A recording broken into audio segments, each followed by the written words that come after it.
بسم اللہ الرحمن الرحیم، السلام علیکم ورحمۃ اللہ وبرکاتہ۔ سب سے پہلے کروڑوں درود پاک خاتم النبیین حضرت محمد صلی اللہ علیہ وآلہ وسلم پر، ان کی آل و اولاد پر اور ان کے اصحاب پر۔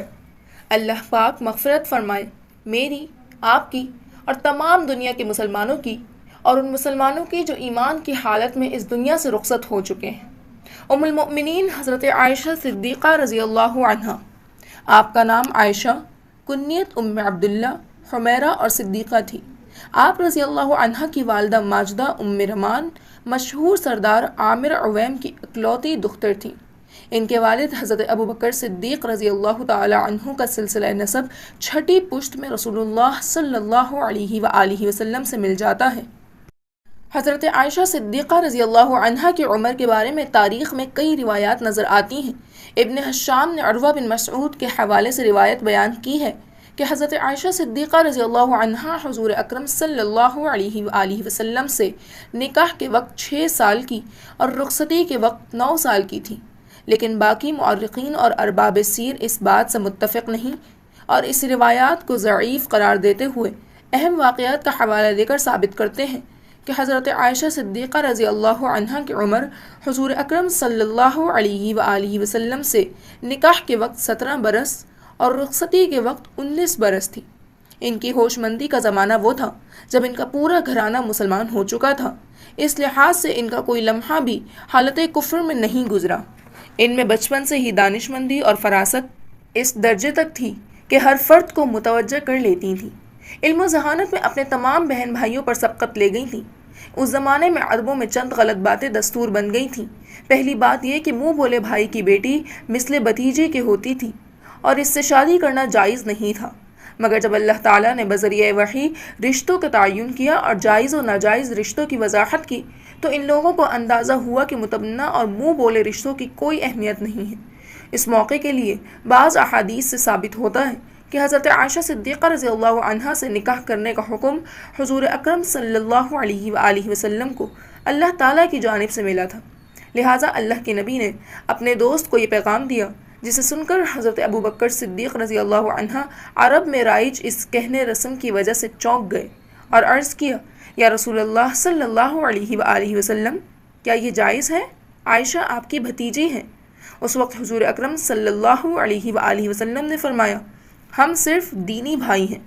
اس جواب کو سن کر حضرت ابوبکر صدیق رضی اللہ عنہ ان کی منشا اور اللہ کی مرضی سمجھ گئے اور خاموش ہو گئے۔ عرب کی دوسری بری رسم یہ بھی تھی کہ وہ لوگ شوال کے مہینے میں شادی نہیں کرتے تھے، کیونکہ زمانہ قدیم میں شوال کے مہینے میں طاعون پھیلا تھا اور بہت اموات واقع ہوئی تھیں، لہٰذا یہ ماہ منحوس مشہور کیا تھا۔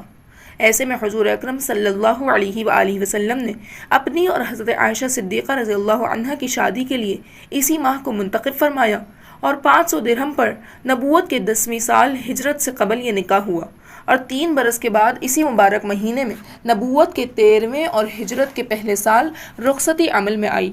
اس طرح اس نکاح سے عرب میں رائج 2 مذموم رسوم کا خاتمہ ہو گیا۔ اس کے علاوہ 2 مخالف قبائل حضرت ابوبکر صدیق رضی اللہ عنہ کا اور ان کا سسرالی قبیلہ حضور اکرم صلی اللہ علیہ وآلہ وسلم کے نزدیک ہو کر اسلام کے دامن میں آ گئے۔ حضور اکرم صلی اللہ علیہ وآلہ وسلم حضرت عائشہ رضی اللہ عنہا سے بے حد محبت کرتے تھے۔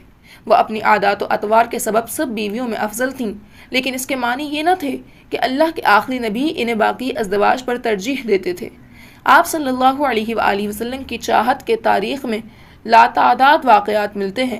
حضور اکرم صلی اللہ علیہ وسلم ان کے مشاغل یا شوق میں حارج نہیں ہوتے تھے، بلکہ ایک مرتبہ عید کے موقع پر کچھ لڑکے خوشی میں بانگ پٹے کے تماشے دکھا رہے تھے۔ اس وقت حضرت عائشہ رضی اللہ عنہا کی رخصتی کو تھوڑا ہی عرصہ ہوا تھا اور ان کا حجرہ مسجد نبوی صلی اللہ علیہ وآلہ وسلم سے متصل تھا، لہٰذا جو ہی کھیل تماشے کی آواز اندر آئی تو وہ دیکھنے کی مشتاق ہوئی۔ ایسے میں حضور اکرم صلی اللہ علیہ وآلہ وسلم نے اس آرزو کو محسوس کر لیا اور بولے، عائشہ کیا تم تماشا دیکھنا چاہتی ہو؟ حضرت عائشہ صدیقہ رضی اللہ عنہا نے شوق کا اظہار کیا تو حضور اکرم صلی اللہ علیہ وآلہ وسلم حجرے کے دروازے میں کھڑے ہو گئے اور اجازت دیتے ہوئے بولے، تم میری پیٹھ کے پیچھے سے دیکھ لو۔ بارہا یوں بھی ہوا کہ حضور اکرم صلی اللہ علیہ وآلہ وسلم رات کے آخری حصے میں تنہائی میں عبادت میں مصروف ہوتے اور حضرت عائشہ صدیقہ رضی اللہ عنہا اسی حجرے میں آرام کر رہی ہوتی۔ ایسے میں آپ صلی اللہ علیہ وآلہ وسلم کے بھی معترض نہ ہوئے، بلکہ آپ وہ واحد بیوی تھیں کہ اللہ کے آخری نبی صلی اللہ علیہ وآلہ وسلم کے ساتھ بستر میں ہوتی اور اللہ تعالیٰ وحی نازل فرما دیتا۔ ایک مرتبہ حضور اکرم صلی اللہ علیہ وآلہ وسلم نے کہا، عائشہ، جب بھی تم مجھ سے ناراض ہوتی ہو تو مجھے معلوم ہو جاتا ہے۔ آپ صلی اللہ علیہ وآلہ وسلم کو میرے دل کا حال کیسے معلوم ہو جاتا ہے؟ ام المؤمنین حضرت عائشہ رضی اللہ تعالی عنہ نے استفسار کیا۔ جب تم مجھ سے خوش ہوتی ہو تو کہتی ہو کہ قسم ہے محمد کے رب کی، اور جب ناراض ہوتی ہو تو کہتی ہو کہ قسم ہے ابراہیم کے رب کی۔ اس سے میں جان جاتا ہوں کہ تم مجھ سے ناراض ہو۔ حضور اکرم صلی اللہ علیہ وآلہ وسلم نے فرمایا تو آپ ہنس دیں اور بولی، آپ صلی اللہ علیہ وآلہ وسلم نے بالکل درست اندازہ کیا ہے۔ میں جب بھی آپ صلی اللہ علیہ وآلہ وسلم سے ناراض ہوتی ہوں تو زبان سے آپ صلی اللہ علیہ وآلہ وسلم کا نام نہیں لیتی، مگر دل سے آپ صلی اللہ علیہ وآلہ وسلم کبھی بھی جدا نہیں ہوتے۔ ایک مرتبہ حضور اکرم صلی اللہ علیہ وآلہ وسلم اور حضرت عائشہ صدیقہ رضی اللہ عنہا میں کسی بات پر بحث چھڑ گئی اور بڑی دیر تک دونوں کسی نتیجے پر نہ پہنچے تو حضور اکرم صلی اللہ علیہ وآلہ وسلم نے فرمایا، عائشہ، اس بات کا فیصلہ کسی اور سے کرا لو، اگر تم کہو تو عمر ابن خطاب رضی اللہ عنہ کو حکم بنا لیں۔ نہیں، حضرت عائشہ صدیقہ نے کہا، عمر ابن خطاب بڑی جلدی مشتعل ہو جاتے ہیں، لہٰذا میں ان کا حکم نہیں مانوں گی۔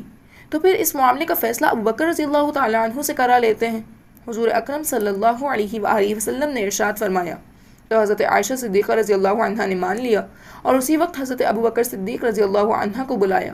اس موقع کے لیے خود حضرت عائشہ صدیقہ رضی اللہ عنہ نے اس طرح سے فرمایا کہ جب حضرت ابو بکر صدیق رضی اللہ عنہ تشریف لائے اور معاملہ ان کے سامنے پیش کیا گیا اور فیصلہ شروع ہوا، حضور اکرم صلی اللہ علیہ وآلہ وسلم ان کے سامنے معاملہ پیش کرنے لگے، تب میں نے ایک دم ان سے کہا، یا رسول اللہ صلی اللہ علیہ وآلہ وسلم، واقعہ ٹھیک ٹھیک بیان کیجئے۔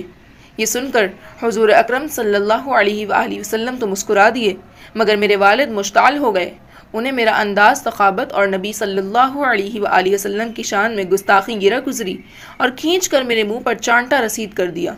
یہ دیکھ کر حضور اکرم صلی اللہ علیہ وآلہ وسلم نے کہا، ابو بکر، ہم نے تمہیں فیصلہ کرنے کے لیے طلب کیا تھا، عائشہ کو مارنے کے لیے نہیں۔ مگر اس ناز برداری اور بے پناہ چاہت کے باوجود حضور اکرم صلی اللہ علیہ وآلہ وسلم نے ازواج مطہرات کے درمیان مساوات اور انصاف کو ہمیشہ ملحوظ رکھا۔ ام المؤمنین حضرت سودا رضی اللہ عنہا اور حضرت عائشہ رضی اللہ تعالی عنہا کے نکاح کا زمانہ تو ایک ہی تھا، اور ہجرت کے بعد مدینہ منورہ میں ان دونوں کو ایک دوسری کا ساتھ بھی نصیب ہوا۔ اس وقت حضرت سودا بنت زمعہ ایک معمر خاتون تھیں، حضرت عائشہ صدیقہ رضی اللہ عنہا جوان تھیں، لیکن اللہ کے نبی صلی اللہ علیہ وآلہ وسلم نے عمروں کے اس فرق کو کبھی اپنے رویے اور سلوک پر غالب نہیں آنے دیا۔ ایک مرتبہ حضور اکرم صلی اللہ علیہ وآلہ وسلم اور حضرت سودا زمعہ برابر بیٹھے ہوئے تھے۔ اس وقت حضرت عائشہ صدیقہ رضی اللہ عنہا نے حریرہ بنایا اور حضور اکرم صلی اللہ علیہ وآلہ وسلم کے لیے لے کر آئیں تو حضرت سودا رضی اللہ تعالی عنہا کو بھی کھانے کی دعوت دی، مگر انہوں نے انکار کر دیا۔ تو حضرت عائشہ صدیقہ رضی اللہ عنہا نے کہا، آپ حریرہ کھا لیں، اگر نہیں کھائیں گی تو میں آپ کے ہونٹوں پر لگا دوں گی۔ مگر حضرت سودا رضی اللہ عنہا نے اب بھی نہ کھایا۔ تب حضرت عائشہ صدیقہ رضی اللہ عنہا نے واقعی تھوڑا سا حریرہ اپنی انگلی پر لے کر ان کے ہونٹوں پر لگا دیا۔ اس وقت حضرت سودا رضی اللہ عنہا نے شکایت کے انداز میں حضور اکرم صلی اللہ علیہ وآلہ وسلم کی طرف دیکھا تو آپ صلی اللہ علیہ وآلہ وسلم نے ارشاد فرمایا، تم اپنا بدلہ لے لو۔ اتنا سنتے ہی حضرت عائشہ صدیقہ رضی اللہ عنہا وہاں سے جانے لگیں تو حضور اکرم صلی اللہ علیہ وآلہ وسلم نے اٹھ کر انہیں پکڑ لیا اور حضرت سودا رضی اللہ عنہا نے اپنی انگلی سے ان کے ہونٹوں پر حریرہ لگا دیا، گویا کہ اپنا بدلہ لے لیا۔ حضرت عائشہ صدیقہ رضی اللہ عنہ فرماتی ہیں کہ حضور اکرم صلی اللہ علیہ وآلہ وسلم ہمارے درمیان اسی طرح سے انصاف کر دیا کرتے تھے اور ایسے میں ہمیں بہت خوشی ہوتی تھی۔ ام المؤمنین حضرت عائشہ صدیقہ رضی اللہ عنہ کی چاہت، محبت، ذہانت اور عظمت کے لاتعداد واقعات تاریخ میں موجود ہیں، بلکہ خود قرآن کریم نے واقعہ افق کا ذکر کر کے ان کی عظمت کی گواہی دی۔ شعبان 5 ہجری میں غزوہ میں پیش آنے والے دو اہم واقعات اللہ تعالیٰ کی نظر میں ام المؤمنین حضرت عائشہ صدیقہ رضی اللہ عنہا کی اہمیت و مقام کا اظہار کرنے کے لیے کافی ہیں۔ حضور اکرم صلی اللہ علیہ وآلہ وسلم کا رواج تھا کہ جب کسی جنگ پر جانے لگتے تو قرآن اندازی کرتے، پھر جس بیوی کا نام نکل آتا وہی ساتھ جاتی۔ غزوہ بنی مستلق میں جانے کے لیے حضرت عائشہ صدیقہ رضی اللہ عنہا کا اسم گرامی نکلا تو وہ ساتھ گئیں۔ جنگ ہوئی، مسلمان فتح یاب ہوئے اور واپسی کا سفر شروع ہو گیا۔ حضرت عائشہ صدیقہ رضی اللہ تعالی عنہ کے لیے بھی کجاوہ تیار کیا گیا۔ یہ اونٹ پر رکھا جانے والا وہ ہودج ہوتا تھا جس کے پردے گرے ہوئے ہوتے تھے۔ جب مسلمان عورتیں بیٹھ جاتی تو اسے اٹھا کر اونٹ پر رکھ دیا جاتا تھا۔ یہ زمانہ وہ تھا جب پردے کا حکم نازل ہو چکا تھا۔ جب اسلامی فوج مدینہ منورہ کی طرف واپسی روانہ ہو گئی تھی تو ابھی مدینہ منورہ سے ایک منزل کا فاصلہ تھا کہ رات ہو گئی اور حضور اکرم صلی اللہ علیہ وآلہ وسلم نے یہاں پر قیام کا حکم صادر فرمایا۔ عساکر اسلامی یہاں پر ٹھہر گئی۔ صبح جب پوری طرح سے روشنی نہیں پھیلی تھی تو حسب دستور حضرت عائشہ صدیقہ رضی اللہ عنہ ضروریات کے لیے آبادی سے دور تشریف لے گئیں، اور جب واپس آئیں تو انہوں نے دیکھا کہ آپ کے گلے میں ہار موجود نہیں جو وہ اپنی بہن حضرت اسماء رضی اللہ عنہا سے لائی تھیں۔ ندارت تھا۔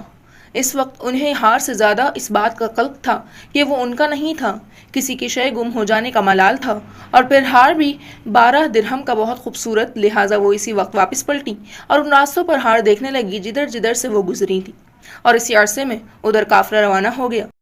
آپ کے شغدف کو یہ سمجھ کر کہ آپ اس میں بیٹھ چکی ہیں اونٹ پر رکھ دیا گیا، اور چونکہ آپ بہت نازک اندام اور کم وزن تھیں، آپ رضی اللہ عنہ کی غیر موجودگی کو محسوس نہ کیا گیا۔ جب آپ رضی اللہ عنہ واپس آئیں تو ان کا قافلہ جا چکا تھا۔ اس وقت آپ رضی اللہ تعالی عنہ نے گمان کیا کہ وہ لوگ جو مجھے نہ پائیں گے تو پلٹ کر واپس آئیں گے۔ یہ سوچ کر انتظار کرنے کے لیے اسی جگہ بیٹھ گئی۔ اس وقت صبح کی ہوا اس قدر ٹھنڈی اور لطیف تھی کہ آپ رضی اللہ عنہ کو نیند آ گئی۔ تھوڑی دیر میں صفوان بن المعطل، جن کا فرض یہ تھا کہ وہ ہمیشہ قافلے کے عقب میں گری ہوئی اشیاء اور اسباب کی دیکھ بھال کے لیے پیچھے چلتے تھے، وہاں پر پہنچے تو انہوں نے دیکھا کہ ام المؤمنین محو خواب ہے، یعنی پردے کا حکم نازل ہونے سے پہلے وہ انہیں دیکھ چکے تھے۔ یہاں پر تاریخ میں مورخین کی دو آراء ملتی ہیں۔ اول یہ کہ صفوان بن معطل ایک جانب خاموش کھڑے ہو گئے اور ان کے جاگنے کا انتظار کرنے لگے، اور اس بارے میں دوسری رائے یہ ہے کہ انہوں نے انا للہ و انا الیہ راجعون پڑھا تو وہ بیدار ہو گئیں۔ تب انہوں نے ان کے قریب اونٹ لا کر روکا اور رخ موڑ کر کھڑے ہو گئے۔ جب وہ اونٹ پر سوار ہو گئیں تو اس کی مہار پکڑ کر قافلے کے پیچھے روانہ ہو گئے۔ اس طرح دوپہر ہوتے ہوتے بحر الصحرا میں ام المؤمنین کا اونٹ اپنے قافلے سے جا ملا۔ بات تو صرف یہی تھی، لیکن مدینہ کے منافقین، خاص طور پر عبداللہ بن ابی نے ام المؤمنین کے پیچھے رہ جانے پر بڑے غلط انداز میں چرچا کیا۔ اس بات کو پھیلانے میں عبداللہ بن ابی ابن سلول کے علاوہ 2 مرد اور ایک عورت کا نام اور بھی پایا جاتا ہے، مصطح بن اساسہ، حسان بن ثابت اور حمنہ بنت حجش۔ پھر بات سے بات پھیلتی گئی، خاندان، قافلے اور شہر میں عام ہوتی گئی، اور وقت گزرتا گیا، مگر ام المؤمنین حضرت عائشہ صدیقہ رضی اللہ عنہ اس سے بے خبر اس سفر کے بعد بیمار ہو گئیں۔ لیکن اس بار انہیں حیرانی اس بات سے ہوئی کہ ہمیشہ علالت کے دوران اللہ کے نبی جس طرح شفقت اور دلجوئی فرمایا کرتے تھے، اس بار نہیں تھی۔ جب علالت بڑھی تو وہ اپنے میکے چلی گئیں، جہاں جا کر انہیں مصطح بن اساسہ کی والدہ سے صورتحال معلوم ہوئی تو ان کے ہوش اڑ گئے۔ ادھر انہی دنوں میں حضور اکرم صلی اللہ علیہ وآلہ وسلم نے صحابہ کرام رضی اللہ عنہ کو طلب کیا اور باری باری ان سب سے مشورہ کیا، تو سب نے ہی حضرت عائشہ صدیقہ رضی اللہ عنہ کی حمایت کی۔ اس وقت حضرت علی کرم اللہ وجہہ نے مشورہ دیتے ہوئے کہا کہ یا رسول اللہ صلی اللہ علیہ وآلہ وسلم، ان کے بارے میں آپ ان کے خدمتگار لونڈی سے دریافت کیجیے۔ اللہ کے نبی صلی اللہ علیہ وآلہ وسلم نے اس لونڈی کو طلب کیا تو اس نے عرض کیا، یا رسول اللہ صلی اللہ علیہ وسلم، اس اللہ کی قسم جس نے آپ کو حق کے ساتھ بھیجا ہے کہ میں نے عائشہ صدیقہ میں کوئی برائی نہیں دیکھی جس پر حرف رکھا جا سکے۔ ہاں اتنا ہے کہ میں آٹا گوندھ کر کسی کام کو جاتی ہوں اور ان سے کہہ جاتی ہوں کہ خیال رکھنا، مگر وہ سو جاتی ہیں اور بکری آٹا کھا جاتی ہے۔ اس تحقیق کے بعد حضور اکرم صلی اللہ علیہ وآلہ وسلم نے خطبے میں فرمایا، کون ہے جو اس شخص کے حملوں سے میری عزت کو بچائے جس نے میرے گھر والوں پر الزام لگا کر مجھے اذیت پہنچانے کی حد کر دی، جبکہ میں نے نہ تو اپنی بیوی میں کوئی برائی دیکھی ہے اور نہ اس شخص میں جس کے بارے میں یہ تہمت لگائی جا رہی۔ اس خطبے کے بعد حضور اکرم صلی اللہ علیہ وآلہ وسلم حضرت ابوبکر صدیقہ رضی اللہ عنہ کے گھر تشریف لے گئے، جہاں آپ رضی اللہ عنہ بخار کی حالت میں لیٹی ہوئی تھیں۔ اس وقت احوال پرسی کے بعد حضور اکرم صلی اللہ علیہ وآلہ وسلم نے ان سے فرمایا، عائشہ، میں نے تمہارے بارے میں یہ افواہ سنی ہے، اگر یہ خبر غلط ہے تو اللہ مجھے اطلاع دے گا، لیکن اگر تم سے غلطی ہو گئی ہے تو پناہ مانگو، اللہ معاف کرنے والا غفور الرحیم ہے۔ اس واقعے کے بارے میں ارباب سیر کا خیال یہ بھی ہے کہ حضور اکرم صلی اللہ علیہ وآلہ وسلم بشریت کے تقاضے کے تحت یہ افواہیں سن کر بدگمان ہو گئے تھے، مگر اس وقت ان کی زبان مبارک سے یہ بات سن کر حضرت عائشہ صدیقہ رضی اللہ عنہا سناٹے میں رہ گئیں، کچھ دیر تک کچھ کہہ بھی نہ سکیں۔ پھر حضرت ابوبکر صدیق رضی اللہ عنہ سے بولیں، بابا جان، آپ رسول اکرم صلی اللہ علیہ وآلہ وسلم کی بات کا جواب دیجیے۔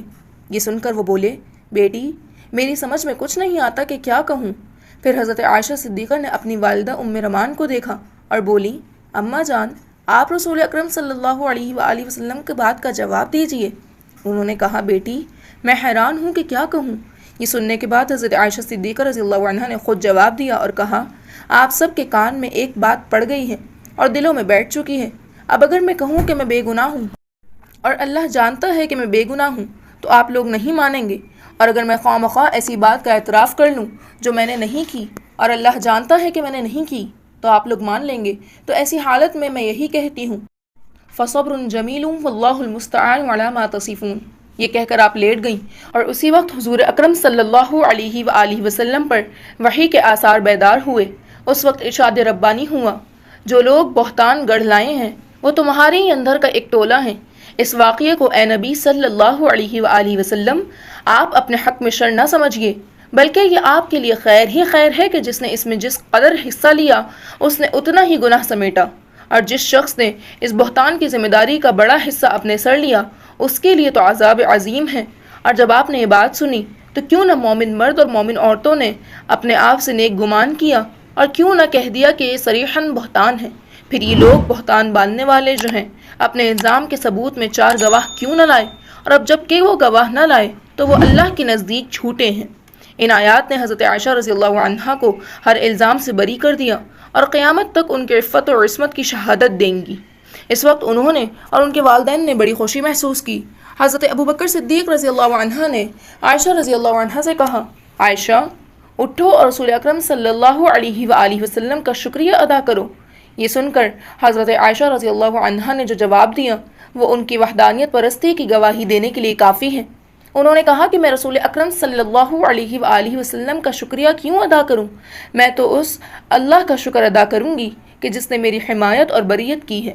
یہ کہتے ہوئے ام المؤمنین حضرت عائشہ صدیقہ رضی اللہ عنہا نماز شکرانہ ادا کرنے کے لیے چلی گئیں۔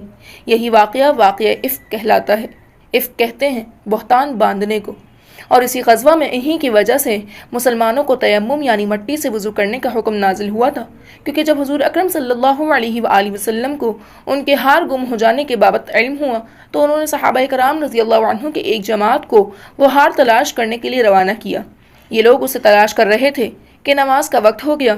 اب جب ان لوگوں کو نے دیکھا کہ دور دور تک پانی نہیں ہے، کچھ دیر پانی کے لیے دوڑے اور جب میسر نہ ہوا تو ایک روایت کے مطابق بغیر وضو کے ہی نماز ادا کر دی، اور ایک روایت یہ ہے کہ ان صحابہ کرام نے وضو کے حصوں پر مٹی استعمال کر کے نماز ادا کی۔ جب یہ لوگ دربار رسالت میں واپس پہنچے تو انہوں نے یہ واقعات اللہ کے نبی صلی اللہ علیہ وآلہ وسلم کی گوش گزار کیے۔ اس وقت سننے والے متحیر رہ گئے، کیونکہ بغیر وضو کی نماز کی اجازت نہ تھی اور مٹی سے وضو کا بھی کوئی تصور نہ تھا۔ ابھی وہ سب حیران ہی تھے کہ دیکھیے دربار رسالت سے کیا حکم صادر ہوتا ہے، مگر اس مسئلے کا فیصلہ نبی صلی اللہ علیہ وآلہ وسلم نے نہیں، خود باری تعالیٰ نے فرما دیا، مومنوں، جب تم نماز کے لیے کھڑے ہو تو منہ اور کوہنیوں تک ہاتھ دھو لیا کرو، سر کا مسح کر لیا کرو اور ٹخنوں تک پیر دھو لیا کرو، اور اگر نہانے کی حاجت ہو تو نہا کر پاک ہو جایا کرو۔ اگر بیمار ہو یا سفر میں یا تم میں سے کوئی بیت الخلاء سے آیا ہو اور تمہیں پانی نہ مل سکے تو پاک مٹی سے منہ اور ہاتھوں کا مسح کر لیا کرو۔ اللہ تم پر تنگی نہیں چاہتا، بلکہ اللہ تمہیں پاک کرنا چاہتا ہے، تم پر اپنی نعمت پوری کر دینا چاہتا ہے تاکہ تم شکر ادا کرو۔ جب یہ آیت ربانی نازل ہوئی تو سید بن حضیر جو مٹی سے وضو کر کے نماز پڑھنے پر متردد تھے بہت مطمئن ہوئے اور بولے، عائشہ صدیقہ رضی اللہ عنہا، اللہ آپ کو جزائے خیر دے۔ ان واقعات نے جہاں حضرت عائشہ صدیقہ کی عظمت و بزرگی اور پاکی کی گواہی دی، وہاں یہ اس بات کو ثبوت بھی ہیں کہ یہ ہستی نہ صرف اللہ کے آخری نبی کو محبوب تھی بلکہ اللہ کو بھی عزیز تھی۔ حضرت عائشہ صدیقہ رضی اللہ عنہ فطرتاً اعلیٰ ہونے کے علاوہ بھی ذہانت و فراست اور شیریں بیانی میں اپنا ثانی نہ رکھتی تھیں۔ جب وہ گفتگو فرماتی تو حضور اکرم صلی اللہ علیہ وآلہ وسلم بغور سنتے اور خانہ داری کے معاملات میں ان سے مشورہ طلب کرتے اور اس پر عمل کیا کرتے تھے۔ آپ کی دانشمندی کا اس سے بڑا ثبوت کیا ہو سکتا ہے کہ آپ نے اللہ کے نبی صلی اللہ علیہ وآلہ وسلم کی صحبت میں صرف 9 سال 2 مہینے 12 دن گزارے۔ آپ ماہ شوال پہلی ہجری میں رخصت ہو کر مدینہ آئیں اور 12 ربیع الاول 11 ہجری میں حضور اکرم صلی اللہ علیہ وآلہ وسلم کا وصال ہوا۔ اس قلیل عرصے میں آپ نے حضور اکرم صلی اللہ علیہ وآلہ وسلم کی ذات اقدس سے اتنا وسیع علم حاصل کیا کہ ان کے بعد جب کسی معاملے پر صحابہ کرام رضی اللہ عنہ فیصلہ نہ کر پاتے تو اس کو سلجھانے کے لیے آپ کی خدمت میں آتے اور آپ اسے منٹوں میں حل کر دیتی تھی۔ حضرت عائشہ صدیقہ سے جو احادیث منقول ہیں ان کی تعداد محدثین نے مختلف بتائی ہے، 200، 170، 2000، بہرحال تعداد جو بھی ہے، لیکن آج زنانہ معاشرت میں رودارانہ تعلقات اور نسوانی زندگی کے بارے میں ہمیں حضور اکرم صلی اللہ علیہ وآلہ وسلم کے جتنے بھی احکامات ملے وہ سب جناب عائشہ صدیقہ رضی اللہ عنہا کے ذریعے ہی ملے ہیں۔ آپ اللہ کے آخری نبی صلی اللہ علیہ وسلم کی ہر وقت کی خاص طور پر نجی زندگی کی سب سے بہترین رپورٹر تھیں۔ اگر حضور اکرم صلی اللہ علیہ وآلہ وسلم کی خانگی زندگی کا ایک اہم حصہ امت کے سامنے نہ آتا تو آج ہماری تمدنی اور معاشرتی زندگی میں بہت بڑی کمی رہ جاتی اور ایک خلا سا باقی رہ جاتا۔ حضرت عائشہ صدیقہ ایک معلم تھیں، پہلی فقیہ خاتون تھیں جو رائے حضور اکرم صلی اللہ علیہ وآلہ وسلم کی ہوا کرتی تھیں۔ اسے وہ بڑی ہی صفائی اور سہل انداز میں بیان فرما دیتی تھیں اور بعض اوقات حضور اکرم صلی اللہ علیہ وآلہ وسلم خاص مسائل انہیں سمجھا دیتے اور وہ صحبت اقدس میں آنے والی خواتین کو سمجھاتی، اور کبھی ایسا بھی ہوتا کہ خواتین اپنا مسئلہ انہی کو بتاتی اور اگر وہ اللہ کے نبی صلی اللہ علیہ وآلہ وسلم کو بتا کر انہیں ان کے جواب سے آگاہ فرما دیتی تھی۔ اس وقت حضور اکرم صلی اللہ علیہ وآلہ وسلم کے حیات مقدس میں اگرچہ آپ نوجوان تھیں لیکن دینداری کی تعریف میں حضور اکرم صلی اللہ علیہ وآلہ وسلم فرماتے تھے، لوگوں تم میں 2 حصے دین کی مالک حمیرہ ہے۔ علمی فضیلت اور زہد و تقوی کے علاوہ آپ کو تاریخ علم اور ادب و شعر گوئی میں خاص ملکہ حاصل تھا۔ کبھی کبھی شعر بھی کہتی تھی جو زیادہ تر حضور اکرم صلی اللہ علیہ وآلہ وسلم کی شان مبارک میں ہوتے۔ ایک مرتبہ انہوں نے شان اقدس پر چند شعر کہے جن کے معنی یہ ہیں، اے اہل مصر تم اگر رخسار مبارک کی تعریف سن لیتے تو خریداری یوسف پر بھی کچھ خرچ نہ کرتے، اور اے مصر کی عورتوں جنہوں نے زلیخا پر تان کیے وہ اگر رسول اللہ صلی اللہ علیہ وآلہ وسلم کا جمال دیکھ لیتی تو انگلیوں کے بجائے دلوں کو کاٹ لیتی۔ فتح مکہ کے بعد ایلا اور تقی کے واقعات پیش آئے۔ شریعت کی اصطلاح میں ایلا اس جدائی کو کہتے ہیں جو طلاق کے بغیر شوہر اور بیوی کے درمیان آ جائے، اور تقیر کے معنی ہے اسلامی اصطلاح میں بیوی کو اس بات کا اختیار دینا کہ وہ شوہر کے ساتھ رہنا پسند کرے یا طلاق کا فیصلہ کرے۔ ان واقعات کی تفصیل اس طرح ہے کہ ابتدا میں حضور اکرم صلی اللہ علیہ وآلہ وسلم تنگ دست رہتے تھے، نبوت اور رسالت کے عظیم ذمہ داریوں اور فرائض کی ادائیگی کے باعث تجارت بھی نہ کر پاتے۔ اب جب کہ کوئی ذریعہ معاش نہ تھا تو گزر اوقات عسرت میں ہوتی تھی۔ اس طرح بہت سا وقت گزر گیا اور فتح خیبر اور فتح مکہ کے بعد جب فتوحات بڑھیں تو ازواج مطہرات کی طرف سے نان و نفقہ میں توسع کا اصرار ہوا۔ ازواج مطہرات میں کچھ سرداروں کی بیٹیاں بھی تھیں جو واقعی تنگی محسوس کرتی تھیں، لہٰذا ایک وقت وہ بھی آیا جب اس اصرار نے اتحاد کی صورت اختیار کر لی۔ اب نان و نفقہ میں توسیع کا اصرار 1-2 کی جانب سے نہیں بلکہ متحدہ طور پر ہونے لگا، اور اللہ کے نبی صلی اللہ علیہ وآلہ وسلم اور ازواج مطہرات کے درمیان شکر رنج بڑھتی گئی، اور ایسے میں حضور اکرم صلی اللہ علیہ وآلہ وسلم نے گوشہ نشینی اختیار کر لی اور کامل 1 ماہ کے لیے سب سے جدا ہو گئے۔ 1 ماہ گزرا تو اللہ تعالیٰ نے ازواج مطہرات کو 2 چیزوں میں سے ایک کو اختیار کرنے کی عام اجازت دے دی، اور ارشاد ربانی ہوا، اے نبی اپنی بیویوں سے کہہ دیجئے کہ اگر تم دنیا اور اس کی زینت چاہتی ہو تو میں تمہارے حقوق دے کر رخصت کر دوں، اور اگر تم اللہ، رسول اور آخرت کی طلبگار ہو تو جان لو کہ تم میں سے جو نیکوکار ہے تو اللہ نے اس کے لیے بڑا اجر مہیا کیا ہوا ہے۔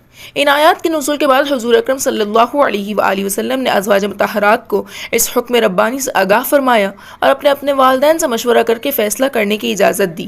اس وقت حضرت عائشہ صدیقہ رضی اللہ عنہا نے بے ساختہ کہا، یا رسول اللہ صلی اللہ علیہ وآلہ وسلم میں اپنے والدین سے مشورہ کیوں کروں؟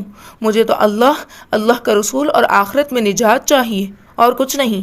اس جواب کے بعد باقی ازواج مطہرات نے بھی اللہ، اللہ کے رسول اور آخرت کو ترجیح دی۔ یہی واقعہ ایلا کہلاتا ہے۔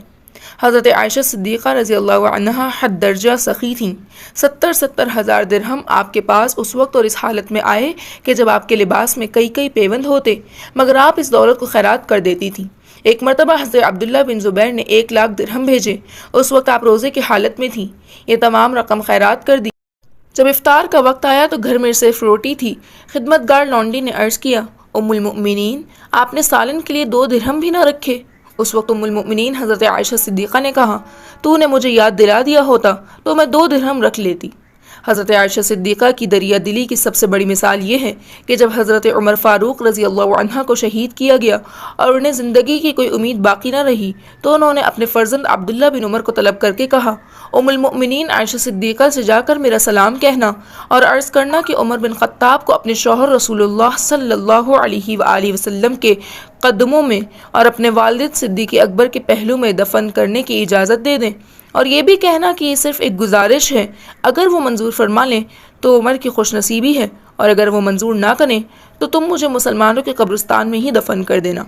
یہ وہ جگہ تھی جو حضور اکرم صلی اللہ علیہ وآلہ وسلم کے قدموں میں اور حضرت ابوبکر صدیق کے پہلو میں ام المؤمنین حضرت عائشہ صدیقہ نے اپنی قبر کے لیے مخصوص کی ہوئی تھی، مگر جو ہی انہیں فاروق اعظم کی خواہش معلوم ہوئی تو وہ اسے روک نہ سکیں اور انہوں نے وہ جگہ حضرت عمر فاروق رضی اللہ عنہ کے مزار کے لیے دے دی۔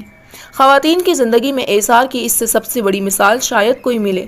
آپ کا علم بھی وسیع تھا اور آپ کے فیصلوں کے سامنے بڑے بڑے صحابیوں نے سر خم تسلیم کیا۔ آپ نے چونکہ چاروں خلفائے راشدین کا دور دیکھا، لہٰذا بہت سے بگڑے ہوئے معاملات کو سلجھانے کے لیے خلیفہ خود آپ کی خدمت میں آتے اور پیچیدہ مرحلے طے کرنے میں رائے طلب کرتے۔ عروہ بن مسعود ایک جلیل القدر عالم ہونے کے باوجود فرماتے ہیں، میں نے فقہ و طب، دین و مذہب، شعر و ادب میں عائشہ صدیقہ رضی اللہ عنہ سے بڑھ کر کسی کو عالم نہ پایا۔ اگر رسول اللہ صلی اللہ علیہ وآلہ وسلم کے بعد ام المؤمنین حضرت عائشہ صدیقہ اتنے طویل عرصے زندہ نہ رہتی تو حدیث کا نصف حصہ برباد ہو جاتا۔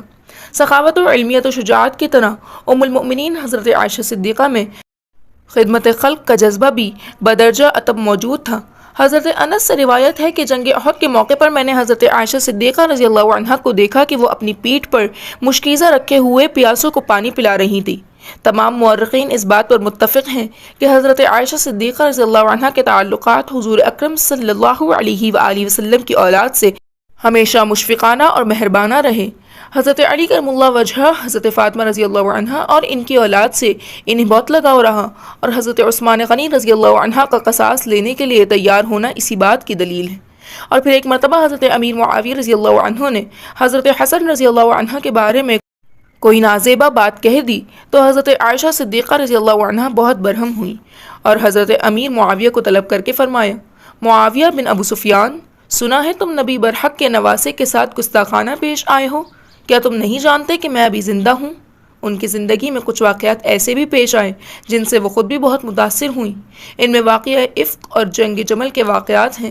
آپ فقیہ بھی تھیں، معلم بھی اور سپہ سالار بھی، لیکن اپنے گھر کا کام خود کرتی تھیں، چکی پیسنا، کپڑے دھونا، کھانا پکانا اور صفائی کرنا۔ اگرچہ کھانا کم پکتا تھا، تمام ازواج مطہرات کو کھجوریں ملتی تھیں جس کا زیادہ حصہ حضرت عائشہ رضی اللہ عنہا خیرات کر دیتی تھیں اور اپنے لیے صرف ضرورت کے قابل ہی روکتی تھیں۔ حضور صلی اللہ علیہ وآلہ وسلم ان سے بہت محبت کرتے اور ہر چند کے تمام ازواج مطہرات بے انصاف کرتے۔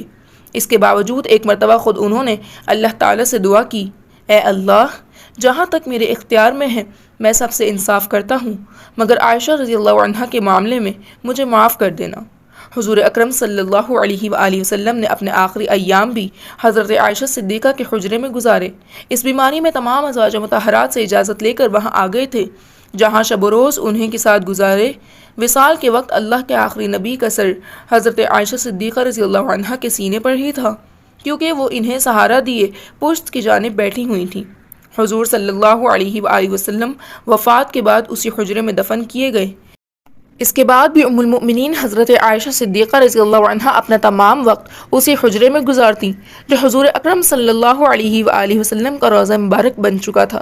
پھر اسی حجرے میں حضرت ابوبکر صدیق رضی اللہ عنہ مدفون ہوئے، تب بھی حضرت عائشہ صدیقہ کے معمولات میں فرق نہ آیا، البتہ جب حضرت عمر فاروق رضی اللہ عنہ کو وہاں دفن کیا گیا تو آپ وہاں پر کم جانے لگیں، اور جب جاتی تو چادر میں اپنا جسم مبارک لپیٹ کر جاتی۔ آپ نے 66 برس کی عمر میں 17 رمضان المبارک 58 ہجری میں وفات پائی اور کہا کہ مجھے دوسری ازواج مطہرات کے ساتھ عام قبرستان میں دفن کر دینا، لہٰذا آپ مدینہ منورہ کے قبرستان جنت البقیع میں دفن ہیں۔ حضرت ابو ہریرہ رضی اللہ عنہ نے نماز جنازہ پڑھائی، اور یہ حضرت امیر معاویہ رضی اللہ عنہ کا دور حکومت تھا۔ حضرت عائشہ صدیقہ رضی اللہ عنہ کی کوئی اولاد نہیں تھی، لہٰذا انہوں نے اپنے بھانجے حضرت عبداللہ بن زبیر کو بیٹا کہا، اور انہی کے نام پر ان کی کنیت ام عبداللہ ہوئی۔ ایسی ہی ہستیوں کے لیے اللہ تعالیٰ نے رضی اللہ عنہم و رضوانہ فرمایا ہے۔ امید ہے کہ آپ کو یہ ویڈیو پسند آئی ہوگی، لہٰذا اس ویڈیو کو لائک کریں، شیئر کریں اور اچھا سا کامنٹ کریں۔ ہمارے چینل کو سبسکرائب کرنا نہ بھولیں، اور اگر آپ نے پہلی ام المؤمنین حضرت خدیجۃ الکبریٰ رضی اللہ عنہا اور دوسری ام المؤمنین حضرت سودہ بنت زمعہ رضی اللہ عنہا کے بارے میں ہماری ویڈیو نہیں دیکھی تو ڈسکرپشن میں دیے گئے لنک پر کلک کریں۔ شکریہ۔